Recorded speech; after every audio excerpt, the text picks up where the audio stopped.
Peter Obi has fallen from grace. He is a disappointment. Former Obedience Movement supporter Kugbara.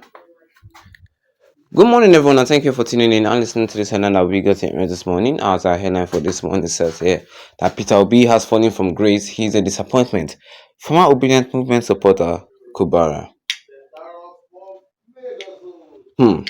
This one that Kubera is saying that Peter Obi is a disappointment. He has fallen from grace. What do we have here?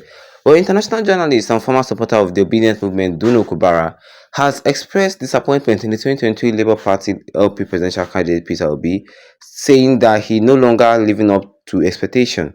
According to Kubara, Obi inspired a significant number of Nigerians and built a large following in the lead-up of the 2023 election, but his political influence has since waned. Speaking in an interview with Arise News, Kobara cited Obi's failure to provide the kind of strong opposition leadership that had initially gained widespread support from young people, intellectuals, and other Nigerians. She noted the recent deflection from the Labour Party, calling the party a sinking ship, and said the defection were an inevitable result of the party's internal crisis. She added that politicians, including those within the Labour Party, are now primarily focused on their own survival. Rats have always deserted sinking ships, so the Labour Party should say goodbye to those five lawmakers. They're entitled to do what they want, if it's within the law, which I'm not sure it is, Kubara said. But for me, the Labour Party is clearly in crisis. We had all that drama around their chairmanship and a traitor who was on the take from outside elements. Despite her frustration with the party's leadership issues, Kubara's sharpest criticism was aimed at Peter Obi. She expressed disbelief at how someone who had once been a galvanizing force for change has seemingly lost his momentum. I just don't understand how somebody who was this sparkling inspirational figure who created a movement almost overnight galvanized the youth. The intellectuals, anyone with principle, has gone from top to bottom, she said. Kubara compared Obi's fall from prominence to a firework that has fizzled out, lamenting that his once dynamic leadership had turned into what she called iodine statement. She criticized Obi for not using his platform to lead opposition more forcefully, particularly in holding the government of President Tinubu accountable. While she acknowledged Obi's good deeds, such as donation to communities projects, she expressed frustration with the lack of aggression in tackling the failures of the current administration. The government is lousy. The pretty much the only good thing that I can think that President Bola Tinubu has done is keep herdsmen at bay. I've noticed there haven't been any herdsmen shenanigans since Tinubu came in, so I congratulate him that for that. For if indeed he is doing good, Kobara remarked. But there are so many things this government is doing wrong. Contracts being awarded without due processes, economic collapse, ramping inflation, widespread hunger, and you never hear anything serious punchy from Peter Obi. Kubara further criticized Obi for being too mild in his opposition to the government, suggesting that if he were more vocal and assertive, he would regain the support of many disappointed former obedience. She also expanded her critique to include the entire opposition movement in Nigeria, signaling out Atiku Abubakar and Nelson Wike for failing to effectively challenge the current government. I blame the entire opposition, the PDP, for allowing itself to derail by my dear friend Nelson Wike. I also blame Atiku Abubakar for spending more time as a Dubai type of big man than effectively taking on the government. Kubara said, but I blame Peter Obi most of all. He was a shining star, and so many people committed themselves to him emotionally, myself included. But I am not obedient anymore. To be honest with you, he is such a disappointment. I mean, there is no aggression. Kubara called for a stronger opposition leader, saying that Obi, despite his potential, is not fulfilling the role of a robust, compelling alternative to the ruling government. He's too mild. Yes, he got so much, but there's so much he could do for, and he would get so much public support if he did.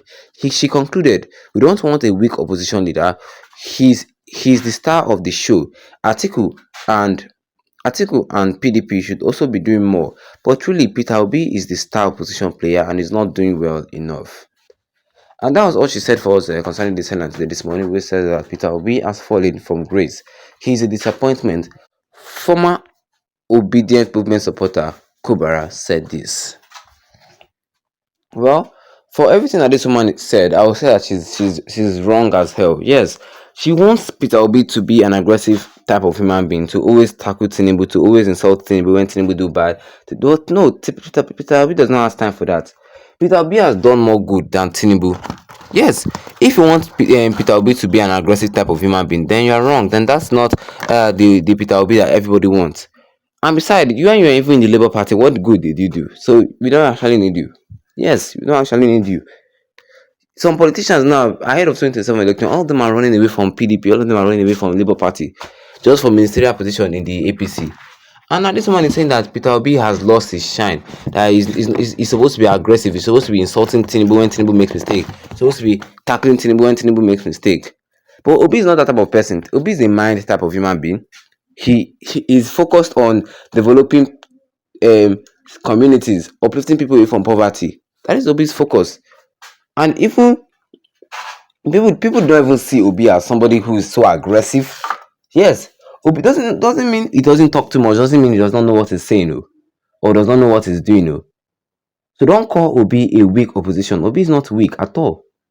Obi is not weak at all. And it will shock you that Peter Obi will win the 2027 election. So everything this Kubara said, I will just say that she said it out of stupidity. That is what I would say. That she just said it out of stupidity. Yes, I would say that she said it out of stupidity. If you want Peter Obi to be talking too much, to be talkative, then your answer is no.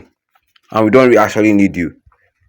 Well, Emmanuel Sen said that which grace is partly the grace of the person, or is the grace if he said hi, no more contesting as president but a local government chairman, then you own your title. Those he said that this woman is just too lousy. It is true. It is true. Nigeria needs somebody that has sense, and that can use his sense to uplift the country, not somebody who talks too much. And Peter Obi is not the type of person that talks too much. He's the do person. He's the type of person that does. Not like him that will talk. He will not do anything. Peter Obi will do before he talk. Right now, if you count 2024 is about to end now, Peter Obi has done more infrastructure meanwhile he's not the president than Tinubu being the president. So what do you guys think? Drop a comment in the comment section, and don't forget to leave a like on the video. Then tap the subscribe button as bigger on with the notification bell, so that anytime any new video you'll be the first to get notified about it. Once again, thank you for tuning in and have a wonderful day ahead of you.